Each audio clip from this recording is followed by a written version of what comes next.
जी अच्छा आप लगा कंटिन्यू करें।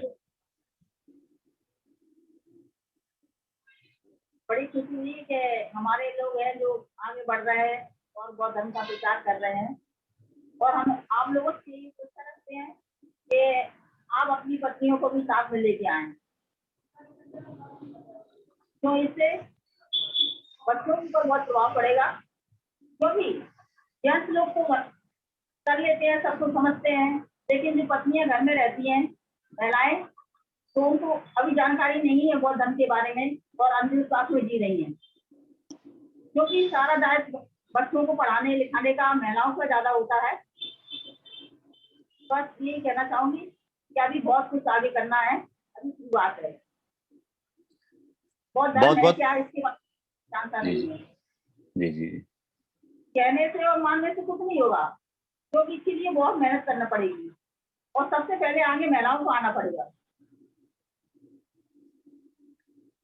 जी बिल्कुल। तो बाबा साहब ने कुछ कहा था, शिक्षित ही सब कुछ नहीं है। जब तक शिक्षित नहीं बनोगे तब तक आप संगठित नहीं हो पाओगे, और संगठित होगे तभी संघर्ष कर पाओगे, और संघर्ष करने के लिए एकजुट होना बहुत जरूरी है।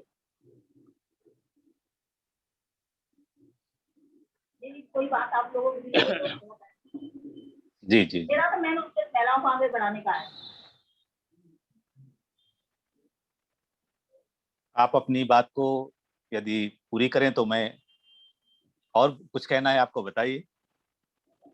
मेरी तबीयत खराब है इसलिए थोड़ा सा मैं कम बोल रही हूँ। अच्छा बिल्कुल बिल्कुल बिल्कुल। चलिए बहुत बहुत बहुत बहुत धन्यवाद आपको डॉक्टर साहब। और इस आभासी पटल पर आपको देखने का मौका मिला तो बहुत अच्छा लगा।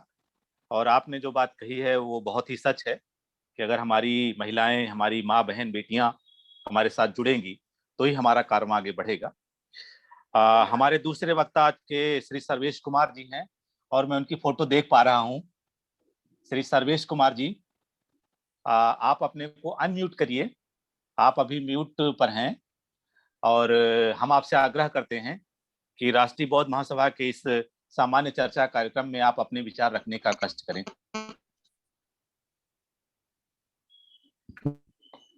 बहुत बहुत धन्यवाद मौर्य जी। और सर आपने जो आज इस सभा का संचालन कर रहे हैं मुझे बहुत अच्छा लगा आपको देख के, जबकि इस मंच की लड़े विजय कुमार बौद्ध जी के माध्यम से तो शायद मुझे उम्मीद ही नहीं थी कि आज इस मीटिंग के माध्यम से आपके दर्शन हो जाए। अरे क्यों नहीं हम लोग मिलते रहेंगे। काफी दिनों से आप जी सर। और आज जहाँ तक मैं देख पा रहा हूँ आज की इस उपस्थिति में हमारे आदरणीय एमडी वर्मा साहब भी उपस्थित हैं। वो दिख रहे हैं मुझे। जो भी उपस्थित सभी को बहुत बहुत जी सभी को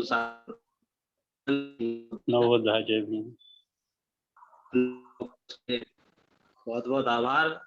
और सर मैं यही विचार रखना चाह रहा हूँ कि सही बात है कि जिस तरीके से आज कहीं ना कहीं इस पेंडेमिक में हम लोगों का बहुत कुछ नुकसान हुआ, पीछे भी गए हैं, और लेकिन कहीं ना कहीं एक लाभ भी हुआ है। जैसे कि आज हम लोग इतनी दूर होकर भी एक साथ मीटिंग कर पा रहे हैं, शायद ये कहीं ना कहीं इसी में निकल के आया और आज हम लोग उसका सदुपयोग करें और आगे बढ़ें।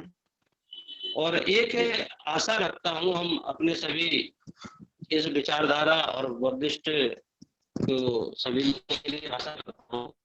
और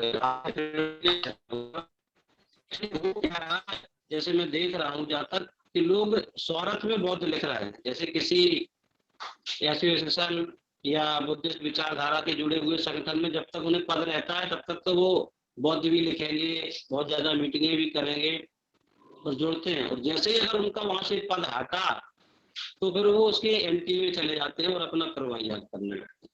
तो कहीं ना कहीं इससे ये निकल के आ रहा है कि इसका मतलब लोग आज भी स्वार्थ में हैं, उन्हें धर्म से लेना देना नहीं है। जबकि बौद्धिस्ट बौद्ध धर्म एक ऐसा, उसे अनुचरण में आना चाहिए, अपने उसमें आना चाहिए। केवल उच्चारण से काम नहीं चलेगा, आचरण में भी आना चाहिए। जैसे वर्णमाला में भी पहले आ है बाद में उ है, तो हम आशा करते हैं कि पहले आचरण में आए, इसके बाद उसका उच्चारण हो, तो शायद जल्दी हम लोग सामने वाले को भी प्रेरित कर पाएंगे। क्योंकि कहीं वो मिले ना पैसा मुझे देगा लौटा है माइक माइक अनम्यूट कर लीजिए प्लीज, अंजलि बौद्ध।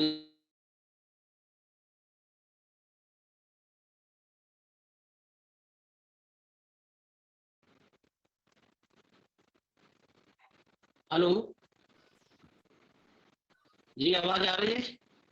जी आ रही है जी जी सर जी।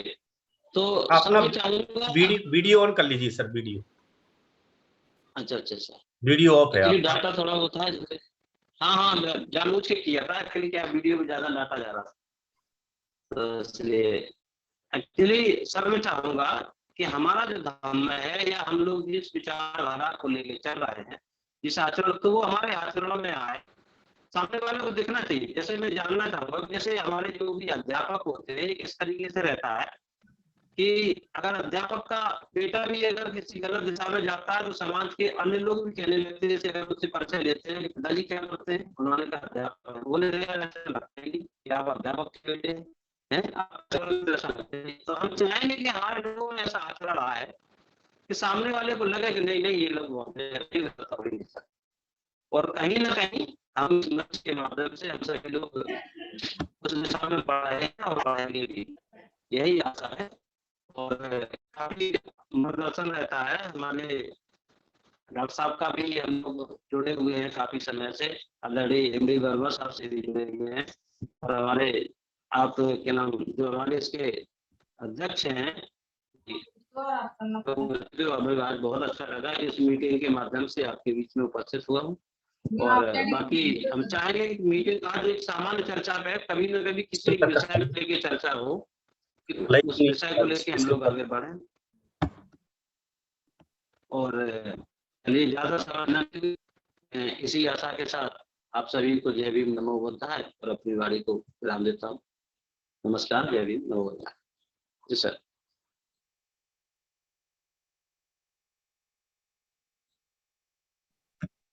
डॉक्टर साहब आपका माइक अनम्यूट कर लीजिए।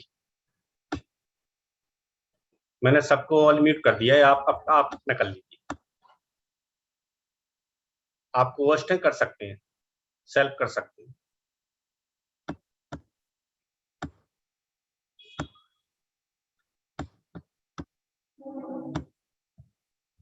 संचालक महोदय जी आगे होस्ट कर। नहीं, हाँ, कहाँ से अनम्यूट हो गया? हाँ हो गया। हाँ जी जी सर मैंने अनम्यूट कर लिया। बहुत बहुत धन्यवाद भाई सर्वेश जी आपको। अगले वक्ता हमारे पास ललितपुर से हैं माननीय संत चरण मेदांत जी। कृपया आप इस आभासी पटल पर अगर जुड़े हैं मेरे साथ, हम सब के साथ जुड़े हुए हैं, तो कृपया अपने आप को अनम्यूट कीजिए। और मैं आपसे आग्रह कर रहा हूं कि आज इस राष्ट्रीय बौद्ध महासभा के सामान्य चर्चा के कार्यक्रम में आप अपनी बात रखें। बड़ी विनम्रता के साथ मैं आपको बुला रहा हूं माननीय संत चरण जी।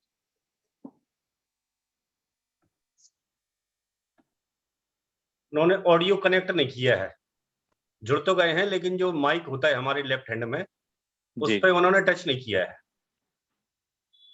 जुड़े हैं, वो दिख रहे हैं, लेकिन वॉइस है उनने कनेक्ट नहीं किया हमारी। तो उन तक मैसेज कैसे पहुंचाया जा सकता है? फोन के द्वारा पहुंचा जा सकता है, किसी के पास फोन हो। जब तक वर्मा जी को ले लीजिए। सर ललितपुर से ही हमारे एक साथी और हैं जो जिनका नाम इसमें दर्ज है, माननीय राम लखन जी। अगर वो हमारे साथ इस आभासी पटल पर जुड़े हुए हैं तो मैं माननीय राम लखन जी से आग्रह करता हूं, मेरा निवेदन है कि अगर वो लिंक हैं तो कृपया प्रकट हों, हम लोग उनको देख पाएं और उनकी बात को सुन पाएं। राम लखन जी तो नहीं है, रमाकांत धौरे जी हैं। हाँ, इसके बाद माननीय रमाकांत जी का नाम इसमें लिखा हुआ था एक्चुअली में, तो मेरे लिए क्या है सर, मौके पे हैं। नहीं, मैं आपको देख पा रहा हूँ मैं आपको देख पा रहा हूँ। तो यू मैं अगले वक्ता के रूप में माननीय रमाकांत धोरे जी जो हमारे साथ प्रारंभ से जुड़े हुए हैं, जालौन से हैं। सर मेरा आपसे आग्रह है कि इस राष्ट्रीय बौद्ध महासभा के कार्यक्रम को आप संबोधित करने का कष्ट करें। माननीय रमाकांत जी।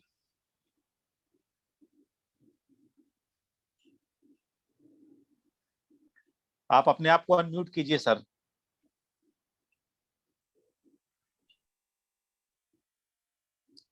जी जी आगे सर। सबसे पहले हमारे महामना गौतम बुद्ध जी और बाबा साहब को सत सत नमन करते हुए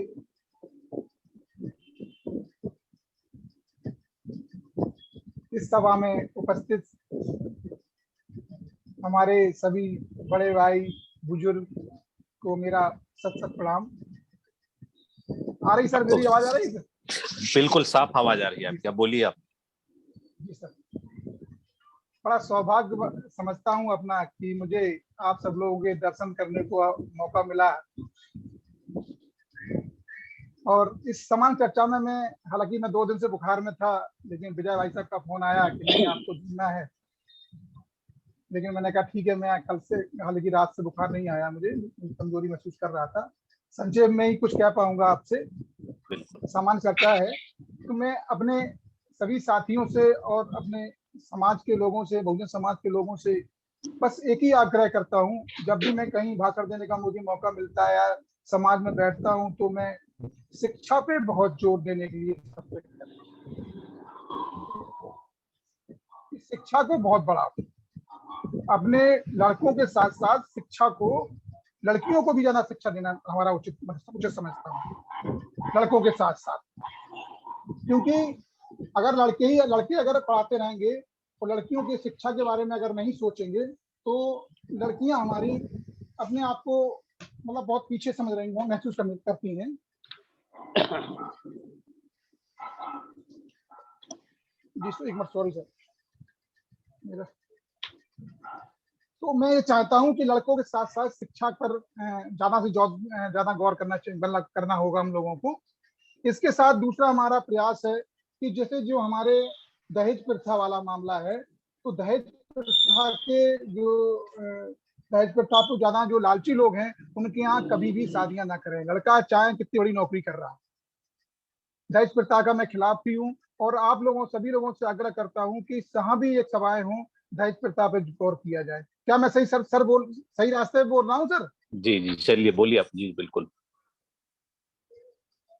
समान चर्चा में दूसरा, मैं जैसे कई प्रकार की हमारे समाजों में कुरीतियां हैं, उन कुरीतियों को जो मतलब कई पीढ़ी दर पीढ़ी चली आ रही हैं, जो हमारे समाज में कोई लाभ नहीं दे रही हैं, नुकसान के अलावा कुछ नहीं होता है, उन कुरीतियों को भी हमारे समाज से हटाना चाहिए। तो इसके लिए हमें सब समाज के लोगों को, अपने बहुजन समाज के लोगों को ये बताना पड़ेगा। तीसरा हमारा त्रयोदशी, ये मृत्यु भोज जो है, इसका मैं बहुत बड़ा खिलाफत हूँ। यहाँ जनपद जालौन में मैंने लगभग 60% त्रयोदशी भोज यानी मृत्यु भोज को बंद करा दिया है।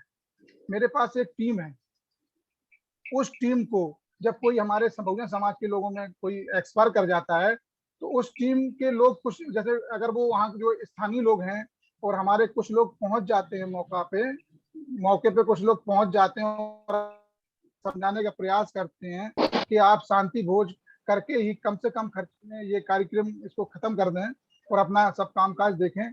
अगर वो थोड़ा बहुत मतलब कॉन्फिडेंशियल नहीं होते हैं, यार वो मतलब उनको कहते बाद में विचार करेंगे, तो हम अपनी एक टीम भेज देते हैं वहाँ पे।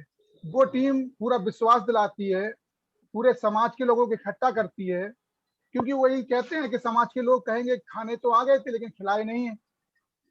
तो उन समाज के लोगों से ही कहलवा जाता है, उसके लाभ और हानि बताए जाते हैं मौके पे। तो उस टीम की बात को वो लोग समाज वाले ही अब हमारा समर्थन करते हैं। तो उस व्यक्ति जिसके घर में कोई एक्सपायर कर गया था, उसके मतलब उसको लगता है कि यार हमें अब कुछ समर्थन मिला है लोगों का, समाज के लोग नहीं कहेंगे, तो वो फिर त्रयोदशी भोज यानी मृत्यु भोज नहीं करता है और वो छोटे से कार्यक्रम जिसे हम शांति पाठ के नाम से कह देते हैं, उसको कर लेता है।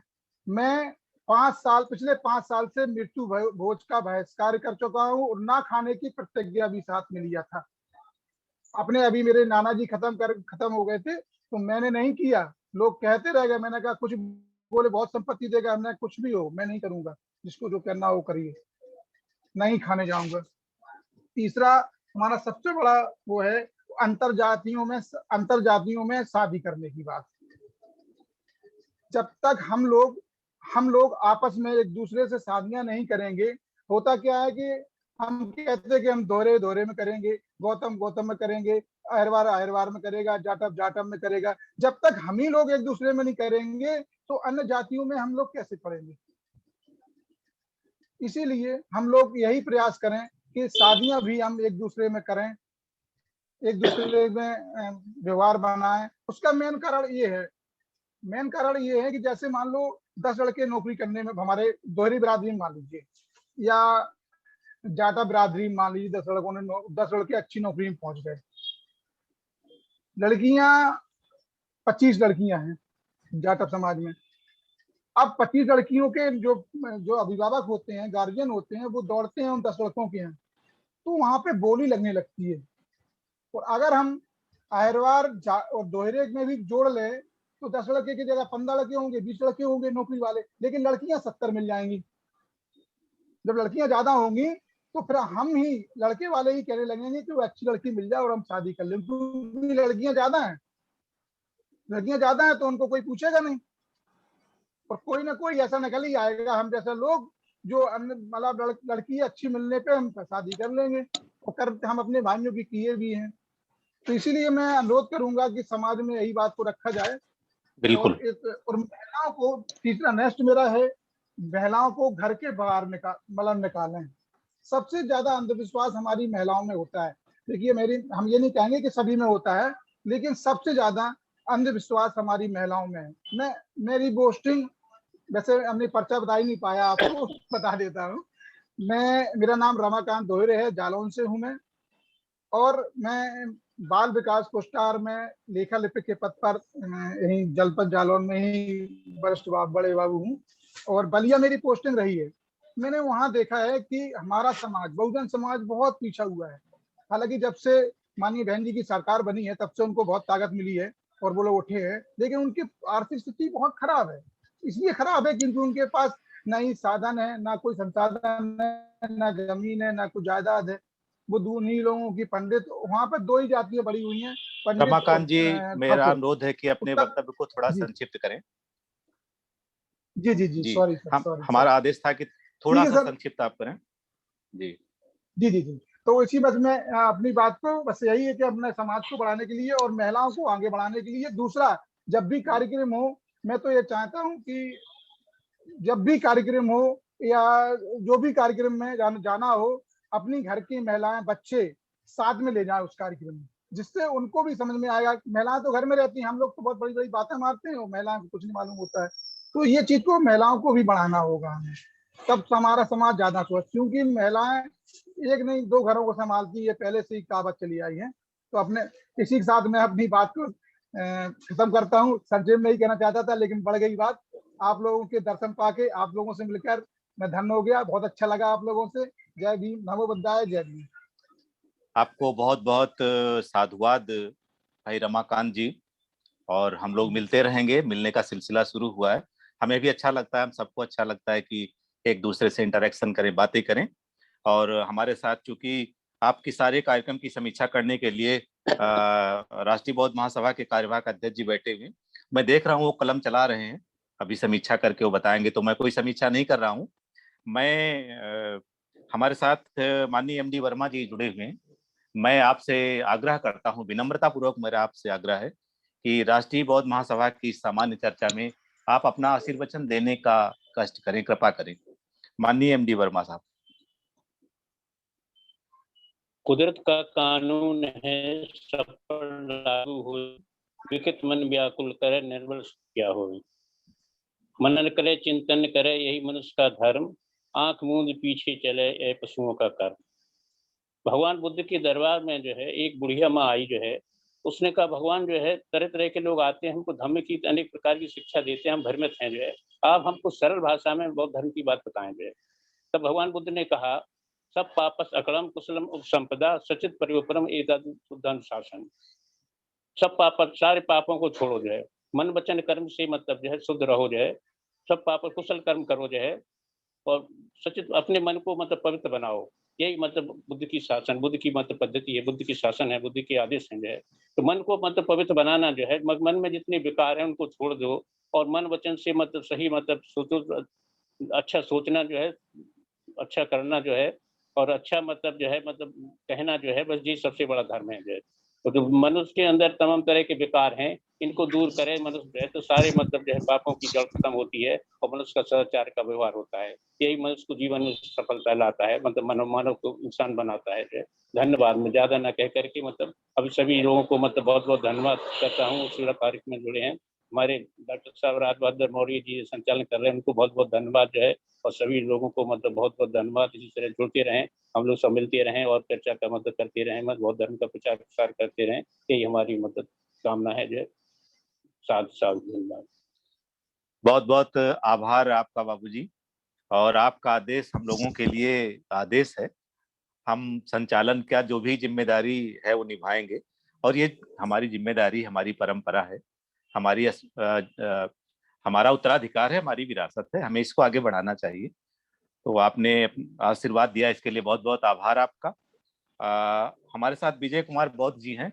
वैसे जो वक्ताओं की लिस्ट मुझे मिली थी वो इतनी ही है, लेकिन चूंकि वो मुझे दिख रहे हैं, तो यदि वो संक्षेप में कुछ इस सामान्य चर्चा में सहभागिता करना चाहें तो मैं उन्हें बड़े आदर के साथ आमंत्रित करता हूं कि आप अपना संक्षिप्त वक्तव्य रखने की कृपा करें। विजय कुमार बौद्ध जी, हमीरपुर से।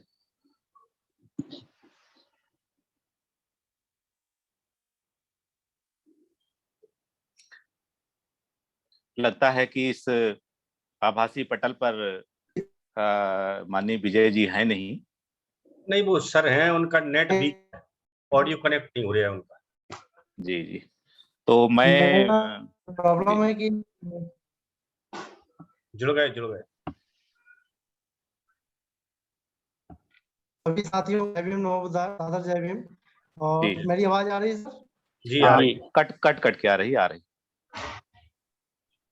इशू ये है कि मेरी इधर पानी बरस रहा, लाइट नहीं है, तो थोड़ा नेटवर्क डिस्टर्ब जी जी बाद में जुड़ जाता हूँ। इसी जी संदर्भ में और मुझे आमंत्रित किया गया, मैं संचालक महोदय जी का बहुत बहुत आभारी हूँ।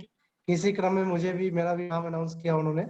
तो आज के राष्ट्रीय बौद्ध महासभा के कार्यक्रम में जो वेबिनार हो रहा हमारा झांसी मंडल का कार्यक्रम है, जिसमें 3 जिले आते हैं, झांसी, ललितपुर और इन सभी साथियों से मिलकर के सहभागिता हो रही है और सभी साथियों को एक दूसरे से मिलने का और देखने का एक अवसर हम लोग सबसे पहले मैं आप सभी लोग जय भीम नमो बुद्धाय करूंगा। और राष्ट्रीय बौद्ध महासभा के संस्थापक माननीय राष्ट्रीय धर्म प्रकाश भारती जी और कार्यवाहक अध्यक्ष माननीय बादल सिंह जी और हमारे कार्यालय प्रभारी माननीय मुकेश बौद्ध जी, आप सबका मैं बहुत बहुत आभारी हूँ कि आप सबके सहयोग से आज के जो वेबिनार है वो सफलता की ओर अग्रसर है। मैं आगे ज्यादा कुछ नहीं करूंगा क्योंकि हमारे माननीय राष्ट्रीय अध्यक्ष महोदय समीक्षा के लिए भी तैयार है, वो समीक्षा करेंगे क्योंकि दूसरी मीटिंग हमारी 9 बजे से चालू होगी, तो मैं ज्यादा समय नहीं लूंगा। तो अब मैं अपनी बात का यही विराम करूंगा। आप सभी साथियों को सादर जय भीम नमो बुद्धाय। और हमारी जो बात होगी, जो समीक्षा होगी, माननीय बादल सिंह जी दोहराएंगे, उनकी बात को हम एक्सेप्ट करेंगे। उन्हीं के आधार पर झांसी मंडल में कमेटी जो संकल्प तैयार करना है उनके निर्देशानुसार कार्य होगा। जी बहुत बहुत साधुवाद। बहुत धन्यवाद आपको भाई विजय कुमार जी, और आपने अपना समय निकाला। हम आपके प्रति आभार व्यक्त करते हैं, कृतज्ञता ज्ञापित करते हैं। और अब मैं आज के हमारे कार्यक्रम के समीक्षक राष्ट्रीय बौद्ध महासभा के कार्यवाहक अध्यक्ष माननीय बादल सिंह बौद्ध जी से मेरा आग्रह है, बड़ी विनम्रता पूर्वक मैं उनसे निवेदन करता हूं कि वो इस सारे कार्यक्रम की समरी भी चूंकि बना रहे थे, मैं देख रहा था वो अपनी कलम से कुछ लिख रहे थे, और मुझे सुनना भी चाहता था, तो सब लोग सुनना चाहते हैं, तो मैं आपको इस आभासी पटल पर आपके ही कार्यक्रम में आपको आमंत्रित करता हूं कि कृपया आप अपनी बात रखें और हम लोगों का मार्गदर्शन करने का कष्ट करें। बहुत बहुत साधुवाद माननीय डॉक्टर साहब, आपके लिए बहुत बहुत साधुवाद, धन्यवाद। और सभी महामानवों को सादर दरबार वंदन करते हुए, सभी आदरणीय जनों को नमो बुद्धाय करते हुए, हमारे संस्था के संस्थापक माननीय धर्म प्रकाश भारती साहब पूर्व MLC जो परिचय के मोहताज नहीं है यूपी के लिए, और MD वर्मा साहब, शायद मैं इनको जानता हूँ, जब झांसी गया था तब इनसे मिला था मैं। झांसी के संग्रहालय में कार्यक्रम माननीय SJ लाल साहब ने करवाया था, मैं उस कार्यक्रम में सम्मिलित था। तो बहुत अच्छा लगता है कि छोटी छोटी मीटिंगों का आयोजन हो। ये मीटिंग नहीं है, एक सामान्य चर्चा, इसलिए मैं इसका नाम देता हूँ। और ये 5वीं बार मैंने यूपी की करवाई है। मैनपुरी मंडल की इस प्रकार से हो चुकी है, और चित्रकूट महोबा मंडल की इस प्रकार से सामान्य चर्चा हो चुकी है। ये झांसी की है, और अगले दिनों में मथुरा मंडल की भी है। मैं चाहता हूं कि यूपी के साथियों के साथ जो लंबे समय से मानवर साहब के द्वारा हीरे तलाशे गए थे, हीरों की तलाश करके उनको तराशा गया था समाज की घेराबंदी करने के लिए, समाज में अवेयरनेस लाने के लिए। जैसे कि अभी हमारे रमाकांत साहब ने कहा कि मैं इस प्रकार के एजुकेशन पे काम करता हूँ, और खास करके लड़कियों के लिए एजुकेशन, क्योंकि एक महिला जब समर्थती है तो 3 परिवार को शिक्षा देती है। और इन्होंने एक और सामाजिक बुराई को खत्म करने की बात कही थी 5 साल पहले। मैं निवेदन कर देता हूँ कि मैंने इस प्रकार के कार्य अपने ही घर से 10 साल पहले खत्म किए थे। मैंने विजय कुमार जी को इसका एविडेंस भेजा है, वो आपको व्हाट्सएप के जरिए भेज देंगे। मेरी मदर जुलाई 2010 में एक्सपायर कर गई। तो ये सभी प्रकार के जो कार्यक्रम होते हैं, वो सभी कार्यक्रम मैंने न करते हुए 1000 पैम्पलेट छपवाकर मार्केट में बांटे थे, और सभी समाजों में बांटे थे। अगर मृत्यु भोज तर्क संगत है तो मैं शासकीय जो सर्किट हाउस है उस पर एक संगोष्ठी रखी थी श्रद्धांजलि के साथ साथ, कि जो भी मुझको चैलेंज करना चाहते हैं या मुझे सपोर्ट करना चाहते हैं या कुछ भी बोलना नहीं चाहते हैं तो आइए आकर बैठिए। तो उसमें लगभग 3 जिले के साथी आए हुए थे। मैं मध्य प्रदेश के गुना जिले से रहने वाला हूँ, लगभग आपसे ज्यादा दूर नहीं हूँ, पास में ही हूँ आपके। गुना से झांसी कोई ज्यादा दूर नहीं है, ललितपुर झांसी सब नजदीकी है। बिल्कुल बिल्कुल बिल्कुल। तो मुझे बहुत चैलेंज का सामना करना पड़ा था। जो जैसे हम बाबा साहब के सूत्र की बात करते हैं, संघर्ष से करो या संघर्ष करना है, संघर्ष की जो बात आती है, अगर आप महामानवों की विचारधारा, महापुरुष में हम सभी साथी महापुरुष कहते हैं, तो उसमें आधा वर्ग छूट जाता है 50%। जैसे त्याग मूर्ति रमाई हुई, शिक्षा की देवी सावित्री बाई हुई, तो हम पुरुष कहेंगे तो फिर वो छूट जाती है। तो हमको भी इसमें थोड़ा संशोधन करते हुए महामानव कहना है। पुरुष कहेंगे तो आधी आबादी छूट जाएगी, और ये पितृसत्ताक सोच, पुरुषवादी सोच हो जाती है, क्योंकि हम महिलाओं को छोड़ देते हैं। और जब भी महिलाओं की कोई ऐसी बात करेंगे, तो जैसे आप तो उसके अच्छी तरह से परिचित हैं, उनको व्यक्तिगत विशेषण न देकर क्या कह दिया, खूब लड़ी मर्दानी, वह तो झांसी वाली रानी थी। मर्दानी कहा उसको, वीरांगना नहीं कहा। मर्दानी शब्द एक लिंग की तरफ, पुल्लिंग की तरफ ले जाता है, जबकि वो ऐसा पुरुषवादी सोच और विचारधारा के तहत किया गया। तो मैं महामानवों की बात को करता हूँ, महामानवों की विचारधारा के साथ हम समाज में जो कार्य करने जा रहे हैं। अब कई लोग मैं थोड़ा शॉर्ट में करता चलूंगा। मृत्यु भोज की बात का एविडेंस आप पढ़ लेना, मैंने भेजा है, विजय कुमार जी आपके व्हाट्सएप पे भेज देंगे। अच्छा सा पैम्पलेट किया था। और जो मैंने संघर्ष की बात में कर रहा था, तो सबसे पहला संघर्ष मेरा मेरे परिवार और मेरे रिश्तेदारों से हुआ। और ऐसा संघर्ष हुआ कि मेरे मामा, मौसाजी, बहनोई, फूफा जी मुझे छोड़ गए, और समाज ने मुझे इस प्रकार धमकाया कि हम तुम ये समाज से, एक इधर देहात में भाषा चलती है कि समाज से छेक दिया, और वैसी भाषा में हम कहें आम भाषा में तो उसका पानी बंद कर दिया। तो उन्होंने मुझे, समाज ने मिलकर धमकी दी कि अगर मृत्यु भोज नहीं करेगा, गंगा जी नहीं जाएगा, सर मुंडन नहीं कराएगा, तो हम तुझे समाज से अलग कर देंगे।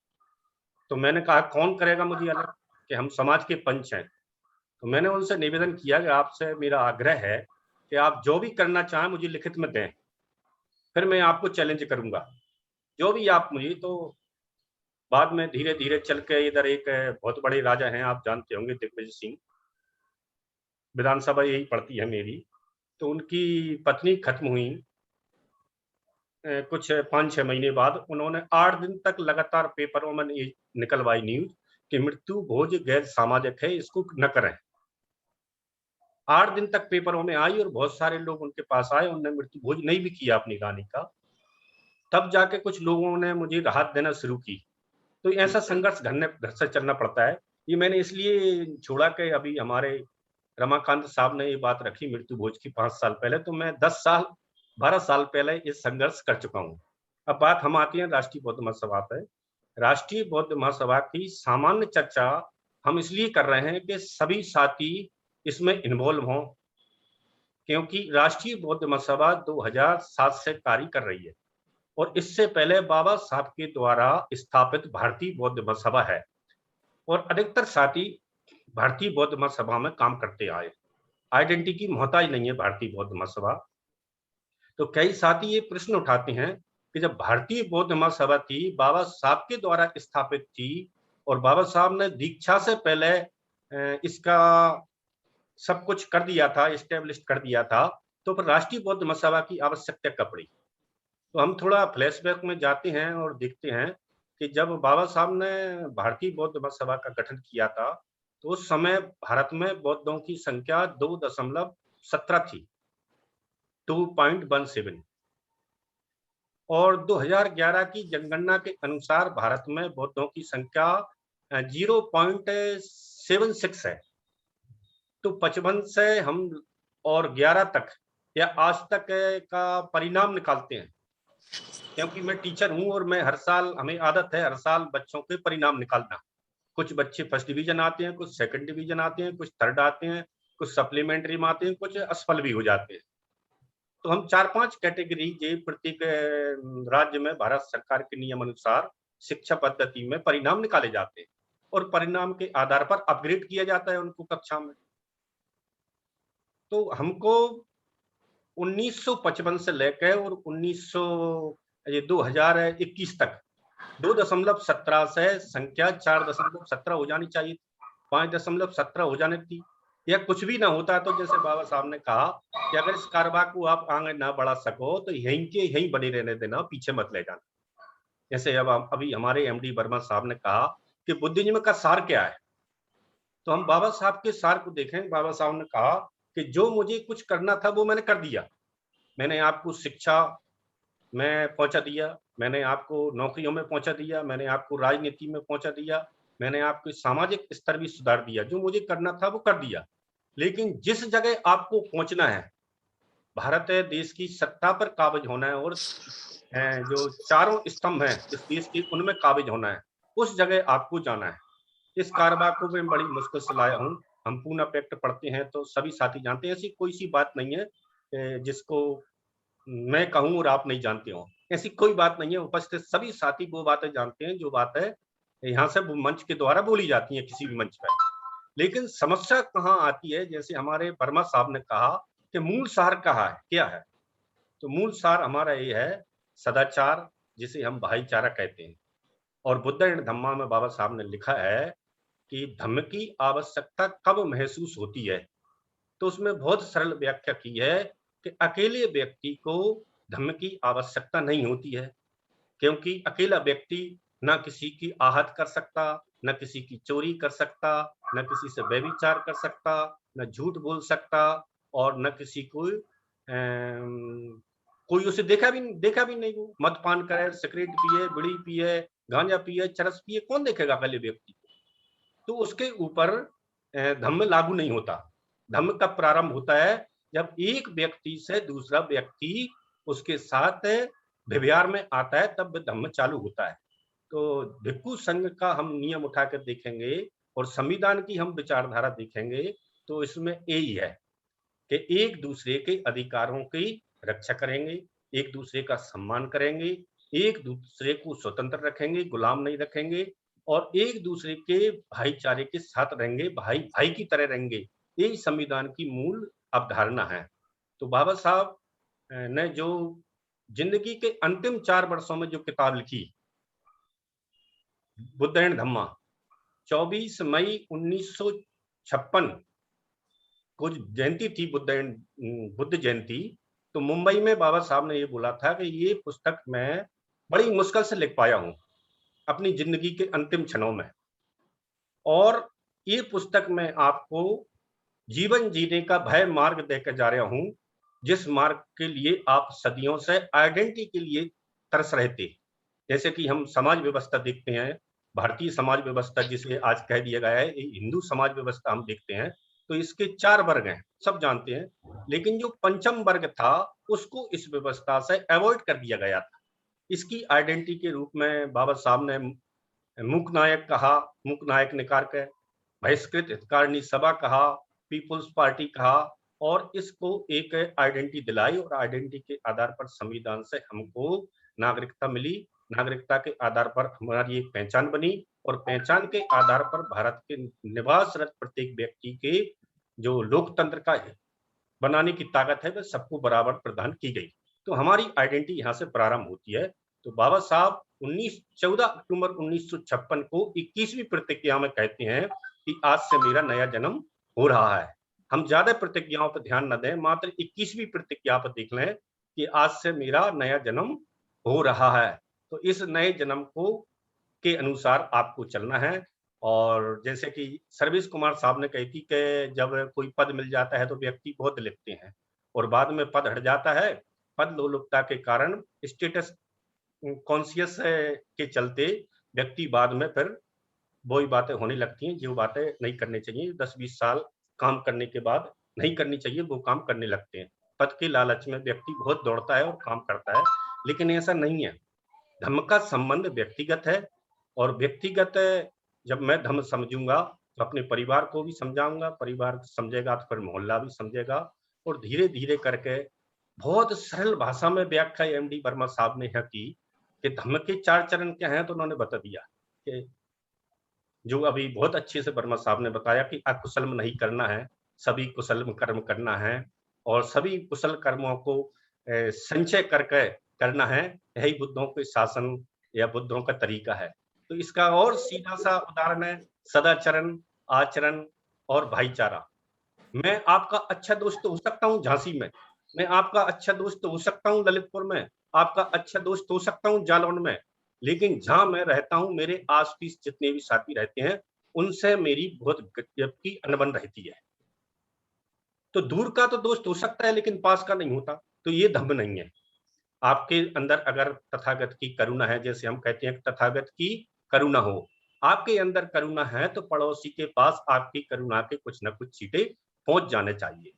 ये धर्म का सार है, और ये छोटी छोटी मीटिंगें होना बहुत आवश्यक है, जिससे हमारा एक दूसरे से कांटेक्ट होता है, एक दूसरे के पास जो नॉलेज है वो ट्रांसफर होता है। ट्रांसफर के आधार पर फिर एक समरी बनती है, राय समरी, कि हम सब कितना जानते हैं, इसमें कितनी और कमियां हैं। जैसे मैंने अभी तक जो बोला 10 मिनट में, 10 मिनट के बोलने में मेरी कितनी कमियां हैं, तो उन कमियों को भी आप आइडेंटिफाई करके उनको दुरुस्त कराएंगे। तो दुरुस्ती के आधार पर हमारा अपग्रेड और होगा। आप क्या बोलेंगे, नया विचार, क्योंकि सभी व्यक्तियों के पास एक सा ज्ञान नहीं होता। एक किताब पढ़ने के बाद सभी हम स्टूडेंट की परीक्षा लेते हैं तो सभी बच्चे एक ही आंसर को एक जैसा नहीं लिख सकते। अगर वो याद करके लिख रहा है तो, और रट के लिख रहा है तो आधे छोड़ेगा आधे करेगा, और थ्योरी को समझ कर लिख रहा है तो वह अपने सिद्धांत के अनुसार अपनी लैंग्वेज में वो लिखेगा, अपने सेंटर आइडिया में। तो सबके सेंटर आइडिया अलग होते हैं, और इसीलिए हमने छोटी छोटी व्यवस्थाएं की हैं। राष्ट्रीय बौद्ध महासभा के बारे में थोड़ा बता देता हूँ। राष्ट्रीय बौद्ध महासभा ने व्यक्तिवादी सोच को खत्म करते हुए मात्र संगठन को ऊपर रखा है, और संगठन भी कौन सा, जो नैतिकता के आधार पर चलेगा। नैतिकता भी कौन सी होनी चाहिए, पवित्र होनी चाहिए। नैतिकता तो डाकुओं के बीच में भी होती है, डाकू अच्छा सा माल चुराते हैं और बड़ी नैतिकता से आपस में बराबर बराबर बांटते हैं, जरा सा भी कोई कम और ज्यादा नहीं बांटता, क्योंकि उनमें नैतिकता होती है। नैतिकता तो ये भी है, लेकिन नैतिकता ऐसी नहीं होनी चाहिए, नैतिकता पवित्र होनी चाहिए।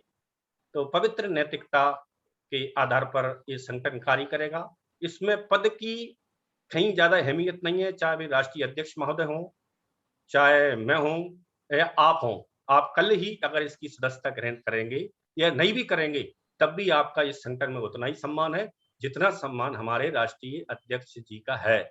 सभी साथी एक जैसा जब कार्यक्रम होता है फिजिकल, तो एक जैसा खाना खाते हैं, एक जैसी चेयर पर बैठते हैं, एक जैसे लाइन में लगकर सब अपनी अपनी थाली उठाकर खाते हैं। कोई वीआईपी कल्चर नहीं है। और इसके मुख्य उद्देश्य हैं कि इसमें जो सबसे बड़ी बीमारी है मैं, इसको ऊपर से ही लिखा गया है कि मैं नहीं धम्म। इसमें व्यक्तिवादी सोच को खत्म करते हुए धम्म सर्वे सर्वोपरि रहेगा, धम्म सर्वोपरि रहेगा। धम्म के अनुसार ही हम सब काम करेंगे और संघ के रूप में कार्य करेंगे। और जो सभी महामानवों ने हमको ज्ञान दिया है, जो हम कहते हैं बुद्धं शरणं गच्छामि, यानी कि मैं ज्ञान की शरण में जाता हूँ, किसी व्यक्ति की शरण में नहीं। और इन सभी बातों को लेकर जो पतन के कारण है, जो status conscious, living comfort cadre, ये पतन के 2-3 कारण हैं। जो आरामदायक या कार्यकर्ता हो जाते हैं तो वो पतन के कारण बनते हैं। पद के चक्कर में पड़ जाते हैं, वो कार्यकर्ता पतन की ओर ले जाते हैं। और योग्य के ऊपर अयोग्य थोप दिए जाते हैं, वो पतन के कारण होते हैं। बेईमान ईमानदार के ऊपर बेईमान कार्यकर्ता थोप दिया जाता है जबरदस्ती, ये पतन के कारण है। यूपी से अच्छे इस बात को कोई नहीं जान सकता, क्योंकि मान्यवर साहब के तरह से हुए हीरो के द्वारा यूपी में 4-4 बार बहुजनों की शासन आई, लेकिन वह आज टिक क्यों नहीं पाई। बाबा साहब एक वॉल्यूम में लिखते हैं कि समाज रचना वह सबसे अच्छी है जो कठिन से कठिन तूफानों को भी सहन कर जाए, तूफानों को सहन कर ले। तो हम सामाजिक रचना उसमें समाज के निर्माण के तौर पर नहीं गुजार पाए। इस कारण से 4 बार शासन करने के बाद भी यूपी में आज ये स्थिति है कि जो 90-93 में हुआ करती थी, हमको भय पोलिंग बूथ सेक्टर का काम करना है, ये मानवर साहब के समय में ही होता था, आज भी हो रहा है। हमने 4 बार की सरकार होने के कारण बाद भी हम वेल स्टेटस नहीं हो पाए। तो कहीं ना कहीं मानवर साहब की सोच को हमको पुनः बढ़ाकर पुनः भय स्थिति स्थापित करना है। आप सबने मुझे को सुना, बहुत बहुत साधुवाद, नमो बुद्धाय, जय भीम। बहुत बहुत आभार आपका माननीय अध्यक्ष जी। और हम सबको आपने सुना बड़े धैर्य पूर्वक, और सबके वक्तव्य की एक सुव्यवस्थित समीक्षा, उसके साथ ही आपने समसामयिक विषयों पर भी प्रकाश डाला। और मुझे ऐसा लगता है कि सबके लिए ये बातें अच्छी रहीं, सब लोग प्रसन्न दिख रहे हैं, पटल पर भी सब लोगों के चेहरे पे मुस्कान है। और अगर नहीं है तो होनी चाहिए, थोड़ा हंस के, थोड़ा बात करके, थोड़ा मिल के सब लोग एक साथ इस मंजिल को, कारवां को मंजिल की ओर ले चले। और यही हम सबकी निवेदन है जिम्मेदारी आपसे माननीय संचालक महोदय, आप अपनी बात को नहीं रख पाए, तो मैं चाहता हूं 10 मिनट आप भी अपनी बात रखें। मैंने लगभग अपनी बात रख ली है, और ऐसा कुछ नहीं है। आज चूंकि सामान्य चर्चा थी और 1.5 घंटे हो रहा, मुझे लगता है करीब 1 घंटे हो गया। और कोई साथी भी बता रहा था कि 9 बजे से दूसरा कार्यक्रम है। हाँ, वो तो प्रतिदिन रहता है, जो बातें प्रतिदिन रहता है। आप सबकी जो बातें हैं उससे मैं अपने आप को जोड़ता हूँ। जी। और वही सारी बातें हैं जो हमारे सारे साथियों ने कही, आपने कही, माननीय एमडी वर्मा साहब ने कही। और फिर जब कभी कोई नई विषय पे चर्चा होगी तो जरूर सिस्टमेटिक ढंग से और अच्छे से माने बातें रखी जाएंगी। सामान्य चर्चा है तो मैं सबका साथ देने के लिए मैं डॉक्टर आशा बौद्ध जी का, श्री सर्वेश कुमार जी का, इंजीनियर साहब का, और 2 लोगों को हम लोग नहीं सुन पाए, माननीय संत चरण जी को ललितपुर से और माननीय राम लखन जी को ललितपुर से। तो अगला जो भी कार्यक्रम होगा, हमारी उनसे गुजारिश रहेगी कि उनको भी पटल पे लाया जाए और उनको सुना जाए। माननीय रमाकांत जी को और माननीय बाबूजी एमडी वर्मा साहब को, सबको आपने सबका आपने समराइज कर ही दिया। बस केवल दिनेश बाबू गौतम जी की अनुपस्थिति किन कारणों से हो गई, मैं उनसे व्यक्तिगत भी कहूंगा। वो कई बार जुड़ चुके हैं, हो सकता है किसी कारणवश नहीं जुड़े हों, तो कई बार बोल चुके हैं इधर वेबिनार में। पूरी इस जो सभा है आज की, उसका दारोमदार उन्हीं के ऊपर था। चलो हम उनकी कमी को सर पूरा करवाते हैं। हमारे मुंबई से एक साहब जुड़ गए हैं, अच्छा, मैं चाहता हूं कि 10 मिनट हमारे मुंबई वाले साहब बात रख लें। आप वो उन्हें बिल्कुल बोल दीजिए, मैं बिल्कुल हम लोग 10 मिनट उनको सुनेंगे, बहुत अच्छा लगेगा। और फिर मुंबई हाँ, से जुड़े हुए हैं तो पुराने कार्यकर्ता है हमारे। उनसे ये निवेदन है कि वो देर से ही कार्यक्रम की अध्यक्षता का दायित्व भी स्वीकार कर लें और जी अध्यक्षीय उद्बोधन भी कर दें। जी। तो तो आप उन्हें मुंबई बिल्कुल वाले साहब, सादर। आपसे मेरा निवेदन है, अपने माइक को अनम्यूट कर लीजिए। संचालक जी की अनुमति है। बिल्कुल बिल्कुल। मैं तो इत्तेफाक से जुड़ा आपकी इसमें। कोई बात नहीं। मैं इत्तेफाक से जुड़ा आपकी इसमें, तो बोला बहुत। चलो क्या सामान्य चर्चा है, जरा हम भी देख ले, सुन ले जरा। हाँ जी जी जुड़ा बिल्कुल। था, तो इसलिए जुड़ा था। आपका बहुत बहुत स्वागत है राष्ट्रीय बौद्ध महासभा की सामान्य चर्चा के कार्यक्रम। और मैं डॉक्टर राज बहादुर मौर्य झांसी से आपका स्वागत करता हूँ। बाकी जी सब जय लोग देख ही रहे हैं आपको। तो जी हमारे जो अध्यक्ष जी हैं उनका ये मानना है कि आप अपनी बात कुछ रखें हम लोगों के बीच में। हमारी ये कार्यक्रम की अध्यक्षता का दायित्व भी आप स्वीकार करें और एक अध्यक्षीय उद्बोधन भी हो जाएगा। इसी के साथ हम अच्छा। कार्यक्रम का समापन करेंगे। जी बिल्कुल, आप सादर आमंत्रित हैं। जी जी सर, आज की सामान्य चर्चा में ऐसा कोई सब्जेक्ट तो था नहीं ना। जी जी, सामान्य चर्चा थी आज, अभी मिलना जुलना हाँ हाँ, तो सबका। अपने अध्यक्ष जी, कार्यवाहक अध्यक्ष जी जो अपने हैं जी बादल सिंह साहब ने बड़ा अच्छा वक्तव्य रखा उन्होंने, कि सारे बातों को उन्होंने इंक्लूड किया, जो जो हो रहा है, जो हुआ था।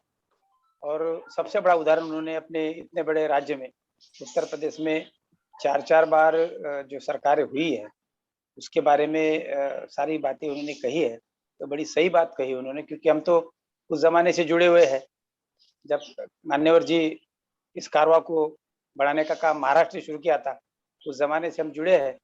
तो ये सारी बातें उन्होंने कही, बड़ी अच्छी लगा हमको। इसी वजह मैं भी जुड़ा कि चलो, जिस यूपी से ये बड़ी बात हो रही है, जो महाराष्ट्र आज नहीं कर पाया वो उत्तर प्रदेश कर पाया। बाबा साहब के बाद में मुझे ऐसा लगता है कि ये बात नहीं बन पाई कि जो बननी चाहिए थी, तो कमी उत्तर प्रदेश ने पूरी कर दी। तो बड़ा अच्छा लगता है हमें। और इसी इसमें हम लोग जुड़े थे कि भाई चलो, हमसे कहाँ से नहीं कहाँ से बाबा साहब का कारवां शुरू तो हुआ, घनश्याम जी यहाँ से लेके गए, लेकिन उसको सक्सेस मिला उनको जो है उत्तर प्रदेश में मिला। तो वही कारवां निरंतर चलते रहता है, उसी विचारधारा को निरंतर चलाते रहते, तो शायद हो सकता है आज जो हमें दुख सहना पड़ रहा है, जो तकलीफें सहनी पड़ रही है, तो शायद वो हमें सहने का मौका नहीं मिलता। हम आज हुक्मरान होते। बड़े पैमाने पर जो कांशीराम जी ने सपना रखा था, उन्होंने शुरुआत भी की थी कि पूरे भारत में जो सम्राट अशोक का भारत मुझे बनाना है। बाबा साहब ने कहा था कि मैं सारा भारत बौद्धमय करना है, तो साहब ने कहा था कि मुझे सम्राट अशोक का भारत बनाना है। तो इनऑल दोनों मुद्दे एक ही है, लेकिन बोलने का नजरिया अलग अलग है, जाना उसी मंजिल पर है। तो उन्होंने भी ये कहा था, तो हमको लगा चलो इस बहाने तो हम वहां उस मंजिल तक पहुंच जाएंगे। तो बड़ी आशा और उम्मीद के साथ हम जुड़े थे, रहे थे, आज तक रहे भी, आज भी है, ऐसा नहीं है। उस विचारधारा को तुम मरते दम तक छोड़ नहीं सकते। लेकिन क्या है कि चलाने वाले, जैसे बाबा साहब ने कहा था कि संविधान तो बड़ा अच्छा लिखा मैंने, सारे कंट्रियों से बड़ा अच्छा है, ये उन्होंने कहा, लेकिन चलाने वाले अगर सही रहे तो ये देश सोने की चिड़िया बन जाएगा जैसा था। अगर चलाने वाले सही नहीं रहे तो जैसा दिख रहा है ऐसा होगा। वो तो उन्होंने पहले वक्तव्य कर दिया था। तो अगर मैंने संविधान कितना भी बुरा लिखा, अगर चलाने वाले उस तरह रह गए, तो वो तो उन्होंने पहले बता दिया। तो इस तरह का वो काम चल रहा है अभी फिलहाल। तो अपना अभी राष्ट्रीय बौद्ध महासभा के माध्यम से हम उस कड़ी को पूरा करने का काम कर रहे हैं। अब हमारी तो उम्र नियर अबाउट 60 के अबाव हो चुकी है, लेकिन जिनकी अभी नहीं है और जो हमारे से नहीं जुड़े, हम उनको रिक्वेस्ट करते हैं कि भाई ये जो कारवा है ये महापुरुषों का कारवा है, हमारा नहीं है। हम भी उस समय, आज जो हमारी पीढ़ी जैसी जवान थी, हम भी उस जमाने में जवान थे, तो हमने भी यही सोचा था जो सोच आज हम आपको बता रहे। मेरा कहना यही आने वाली पीढ़ी को कि जो सोच आज हम आपको बता रहे कि इस कारवा को लेके चलेंगे तो तुम्हारा उद्धार ही होगा, तो इसीलिए हम उनको बताते हैं, वो हमको बताया गया था जब हम जवान थे, तो हम तभी तो जुड़े थे। तो इसी तरह हमारा निरंतर ये प्रयास चलते रहेगा, हम रहे ना रहे, लेकिन ये कारवां निरंतर चलते रहना चाहिए, मूवमेंट निरंतर चलती रहनी चाहिए। क्योंकि साहब का कहना था कि भाई मुझे सत्ता भोगना चाहिए, सत्ता में कोई उनका इतना ये नहीं था, उनका मेन उद्देश्य था कि सामाजिक परिवर्तन, जो परिवर्तन की लड़ाई उन्होंने जो लड़ी थी, सामाजिक आर्थिक, ये परिवर्तन करना उनके सबसे बड़ी अहमियत थी और उसी के पीछे वो लगे थे। ये सत्ता तो उनका एक ऐसा था कि भाई इसके माध्यम से जो हमारे बहुजन समाज का उद्धार होगा, इस माध्यम से हो सकता है, ये बाबा साहब कह गए, इसलिए हमें वो करना है। ये सेकंड पार्ट था उनका, तो उन्होंने वो भी करके बताया, ऐसा नहीं कि नहीं करके बताया। लेकिन आने वाली जो उस समय की कुछ लोग, ऐसी पीढ़ी थी, उसमें कुछ लोग अच्छे भी रहते, कुछ बुरे भी रहते, और कुछ करने वाले लोग रहते, वो भी इसी तरह रहते हैं। इसीलिए कुछ लोग ऐसे भी रहते कि वो कारवां नहीं चलनी चाहिए, तो सभी सरीके रहते ऐसा नहीं, लेकिन फिर भी जो अच्छे लोग थे उन्होंने उस मुकाम तक ले जाने की पूरी कोशिश की। और आज जो है हम भी कोशिश कर रहे हैं, आप भी डॉक्टर साहब, आप भी कोशिश कर रहे हैं, बादल सिंह साहब भी कोशिश कर, उनकी तो पीढ़ी हमसे मतलब अभी है, वो हमसे जवान है, तो हम चाहते हैं कि उनके माध्यम से क्यों ना, उनके साथ वाले जितने भी युवा पीढ़ी है उनके माध्यम से क्यों ना हो, लेकिन साहब का सपना पूरा होना चाहिए, हमारी दिली मंशा है। और उसमें हमारा अगर योगदान जो भी है, और मरते दम तक हम करते रहेंगे। और कड़ी यही है कि आरबीएम में ऐसा है, सिर्फ धम्म ही नहीं है, उन्होंने आरबीएम में क्या किया हमारे अध्यक्ष जी ने, कि उन्हें पूरा स्टडी करने के बाद उन्होंने ये सोच लिया कि हमें क्या करना पड़ेगा। सिर्फ धम्म तो हम तो अधिवेशन तो ले रहे, धम्म सम्मेलन तो पूरे देश में चलते हैं, उससे होता क्या है, इसमें इतना ही होता है कि उस समय जो लोग रहते, जिन्होंने धम्म नहीं लिया वो धम्म लेते हैं और धम्म की बातें सुनते और अपने घर चले जाते हैं। हमारा उद्देश्य वो नहीं है, अपने अध्यक्ष जी बोले हमारा उद्देश्य वो नहीं है। हमारा उद्देश्य है कि जो बाबा साहब का उद्देश्य था, जो अपने भगवान बुद्ध का उद्देश्य था, जो मान्यवर जी का उद्देश्य था, उद्देश्य क्या था कि परिवर्तन की लड़ाई, पूरा धम्म अपना उसके ऊपर आधारित है, पूरा धम्म हमारा उसी पर आधारित है। उन्होंने किसी में भी ऐसा लिखा नहीं कि ये है, ऐसा करोगे तो ऐसा होगा, ऐसा करोगे तो ऐसा होगा, ऐसा कुछ नहीं। उन्हें परिवर्तन की लड़ाई लड़ी, उस समय लड़ी है, बाबा साहब ने वो लड़ी है, महापुरुषों ने जो भी लड़ाई, और मान्यवर साहब ने भी वही लड़ाई लड़ी। सत्ता तो एक माध्यम है, सत्ता उनका एक माध्यम था कि भाई इसके माध्यम से बहुजन समाज का भला हो सकता है, इसलिए उन्होंने भी ये ऐसा चाबी है, इससे कोई भी ताला खुल जाएगा, इसलिए ये हथियाना चाहिए। और बहुजन समाज की संख्या भी ज्यादा है, तो क्यों ना कर ले। जब 2-3% वाले लोग इस देश में शासन कर सकते हैं, तो बहुजन समाज के लोग क्यों नहीं कर सकते। इतना ही है कि बुद्ध को समझ नहीं पाए, इसलिए पीछे रह गए, मान्यवर को समझ नहीं पाए, पीछे रह गए। उन्होंने जो मनुवादियों ने जो व्यवस्था की, उनके पीछे लग गए, और उसकी वजह से इनकी हानि होती आ रही है, हानि होती ही रहेगी, और होने आगे भी होती रहेगी जब तक अपनों में बदलाव नहीं। क्योंकि ये पुराने तो बुद्धिस्ट ही है, ये धम्म से पूरे बुद्धिस्ट है, पुराने जितने भी बहुजन समाज के लोग हैं, ये दूसरे तीसरे कोई नहीं, सारे बुद्धिस्ट ही है। लेकिन उनको मनुवादियों ने धीरे धीरे उनके माइंड में बदलाव किया और दूसरे काम में लगा दिया, तो वो लग गए ऐसे कि अपने आप को भूल गए कि हम कौन थे।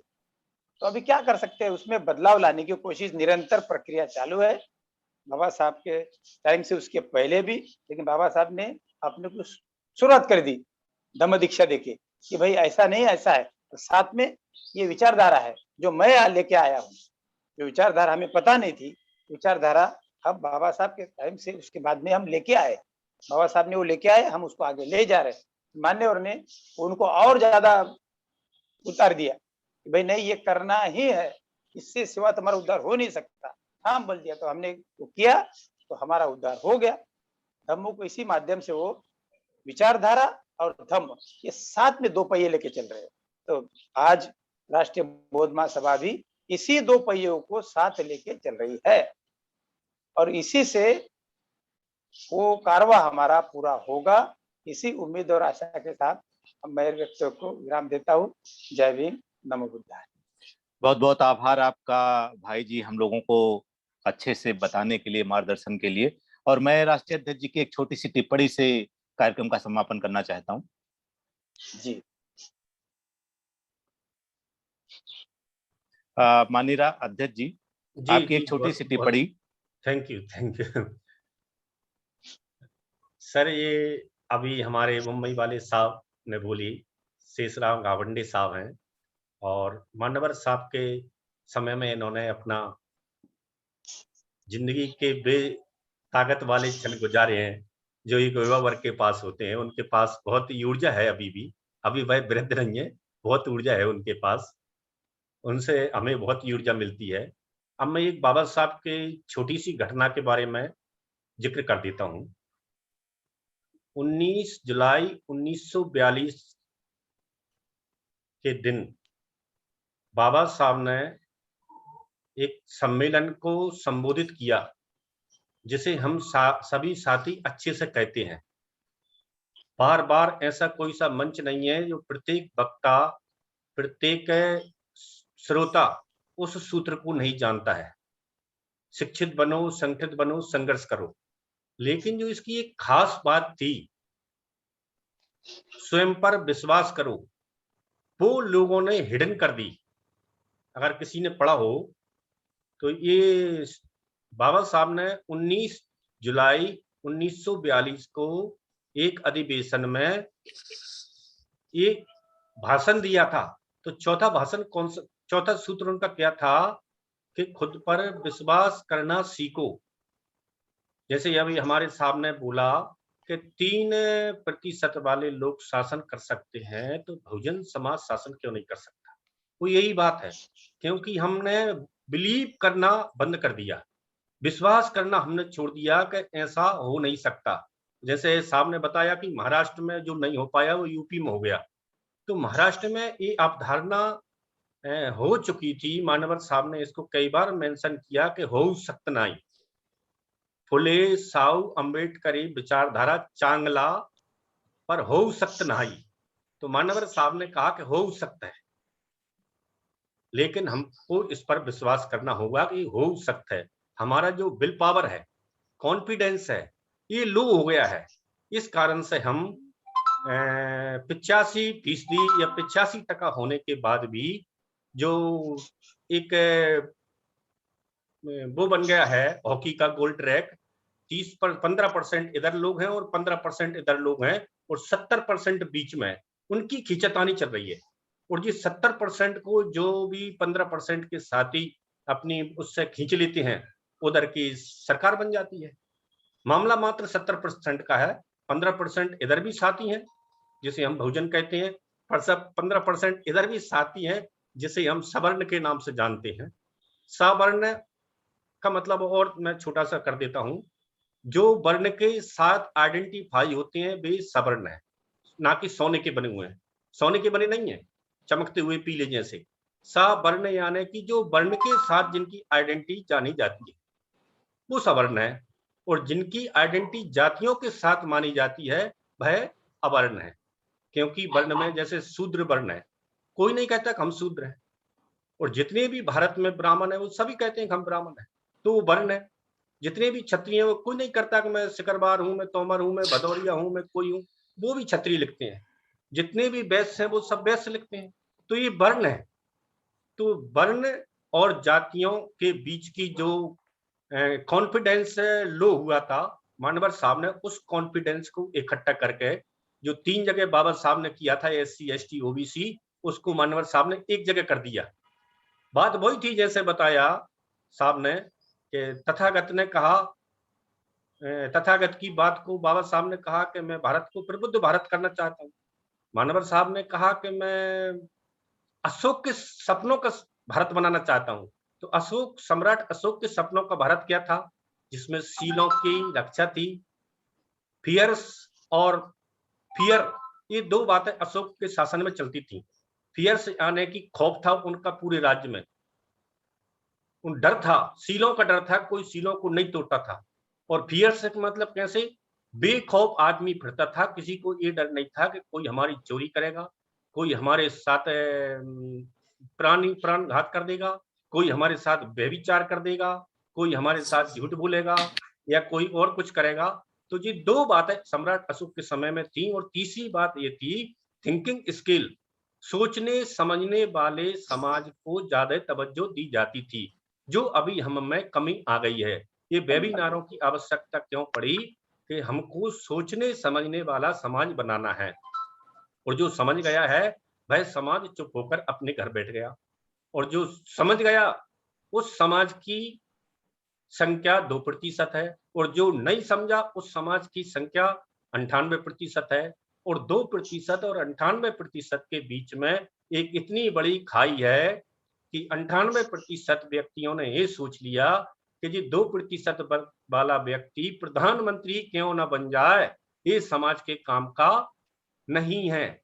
इसलिए कहा कि पे बैक टू सोसाइटी, समाज को आप भुगतान करिए।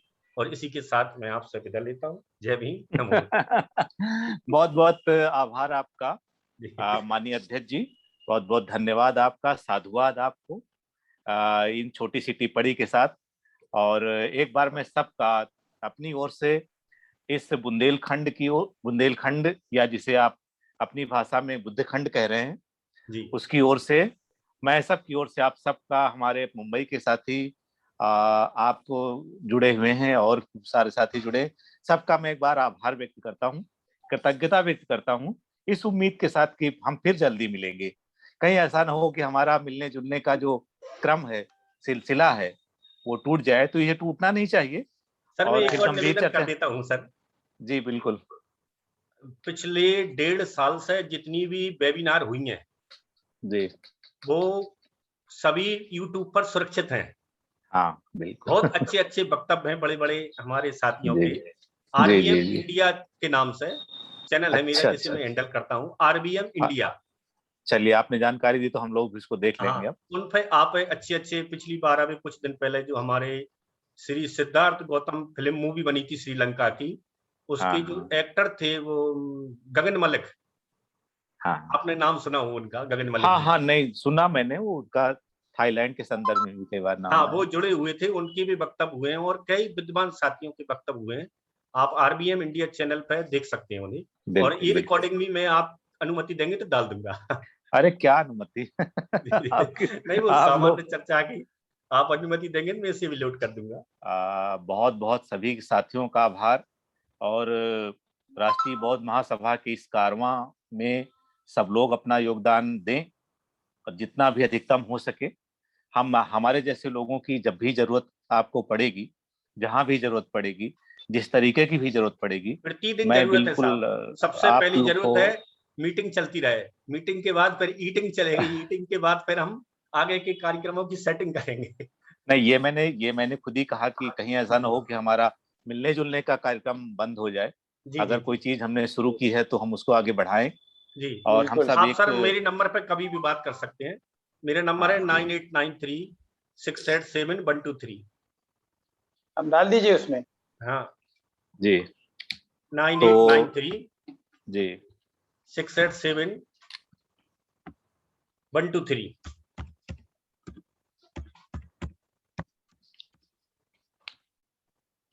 मैंने डाल दिया चैट बॉक्स में। जी बिल्कुल, और हम लोगों ने नोट भी कर लिया। जी तो मैं एक बार फिर से अपने बाबूजी एमडी वर्मा जी का आभार व्यक्त करूंगा, क्योंकि दरअसल ये जिम्मेदारी उन्हीं की थी, जी और मुझे ये गौरव मिला कि आपके इस मीटिंग का संचालन मैं करूं। मुझे रियली बहुत अच्छा लगा। और मैं आपके इस आंदोलन का साथी पहले भी रहा हूं। बहुत सारे मेरे लेख, बहुत सारे आर्टिकल माननीय अध्यक्ष जी ने अपने पेपर में छापे थे, जो पेपर वो चलाते थे। तो मैं पहले जी से जी। जुड़ा हूं और फिर से नए ढंग से जुड़ने का मौका मिला। मुझे लगता है कि आप इस मीटिंग को समाप्त करने की अनुमति दें, हम फिर से मिलेंगे। जी। सभी साथियों जी को जी। नमो बुद्धाय, जय भीम। मीटिंग सर, जय मीटिंग भीम। कंटिन्यू रहेगी, क्योंकि अगली मीटिंग के लिए साथी जुड़ने लगे हैं। अच्छा चलिए। जी जी, चलेगी अब हाँ 10-11 तक। चलिए, बहुत बहुत शुक्र ओके सबका। सर, साथ साथ।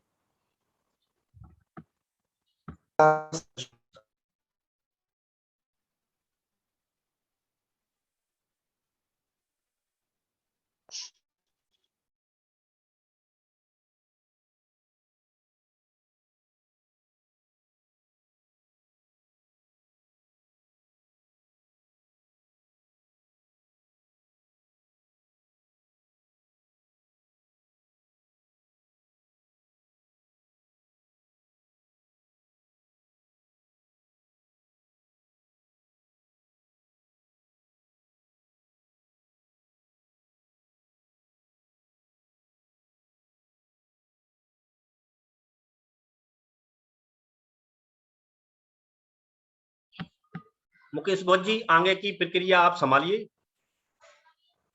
माननीय मुकेश बौद्ध, IT सेल प्रभारी जी, आगे की मीटिंग की प्रक्रिया आप संभालें।